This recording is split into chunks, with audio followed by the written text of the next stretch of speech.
जय माता दी। नमस्कार।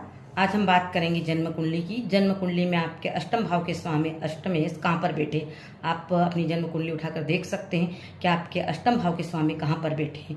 अगर अष्टम भाव के स्वामी लग्न में बैठे तो ऐसा व्यक्ति स्वयं के लिए भी पहली बन जाता है और दूसरों के लिए भी पहली रहता है। मतलब समझ नहीं पाता, कोई व्यक्ति ऐसे व्यक्ति को समझ नहीं पाता है जिसके भी अष्टमेश लग्न में बैठे हैं। ऐसा व्यक्ति को खुद भी अपने आप को नहीं समझ पाता है कि उसे क्या चाहिए जीवन में, और दूसरा व्यक्ति भी उसे समझ नहीं पाता है जब आपके अष्टमेश लग्न में बैठे होते हैं।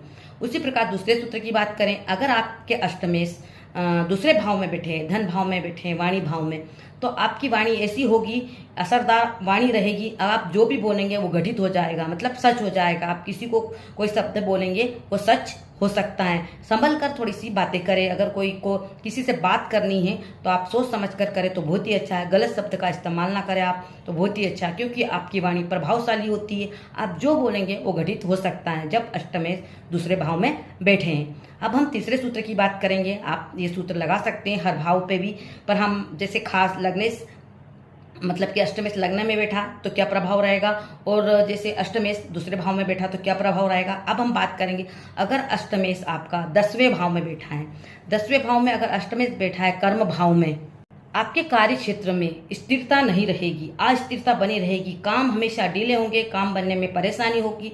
जो भी आप काम करते हो में स्थिरता नहीं रहेगी। कार्य क्षेत्र आपका परेशानी में रहेगा, जो भी आप काम करते हैं वहाँ पर आपको करना क्या है। अगर आपको अष्टम भाव के स्वामी आपके 10वें भाव में बैठा है और कारोबार में परेशानी आ रही, तो जो आप काम कर रहे हैं उस पर फोकस करें और डटे रहे उस काम पर। तो ऐसा करते रहेंगे तो एक दिन आपकी पहचान बन सकती है।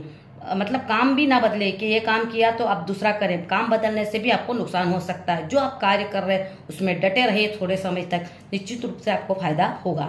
ऐसे ही अष्टम भाव के स्वामी अगर आपके 12वें भाव में बैठे हैं, मतलब अष्टमेश जाकर 12वें भाव में बैठे हैं, 12वें भाव में अष्टमेश आपके लिए, आप अकेलेपन में आप वो चीज कर सकते हैं जो दूसरा व्यक्ति नहीं कर सकते। मतलब आपका अकेलापन आपका हथियार है। आप अकेलेपन में वो समाधान ढूंढ सकते हैं जो किसी को भी नहीं मिलता है। वो समाधान आप ढूंढ सकते हैं। मतलब मुसीबत में आप सही कार्य और सही डिसीजन ले सकते हैं और आपको पता भी चलता है।